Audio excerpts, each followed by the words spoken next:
अस्सलाम वालेकुम। क्या हुआ, बाइक क्यों उल्टा रहे हो? मैं उस साइड पे जा रहा था, मैंने देखा बाइक। मैं देता हूँ पेट्रोल, आगे से डला लेना।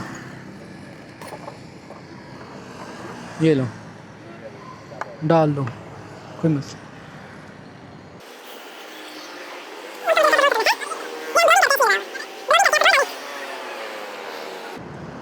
सारा डाल लो, वो डाल लो, आगे नहीं पहुँचेगा यार। कोई मसला नहीं, डाल लो, इतना तो है ही नहीं। आप आराम से पेट्रोल पंप तक पहुँचे, वहाँ से डला लेना। डाल लो ना, मैं कम मना कर रहा हूँ। बस ठीक है, अभी पेट्रोल पंप तक पहुँचे आराम से, बस हो जाएगा स्टार्ट अभी।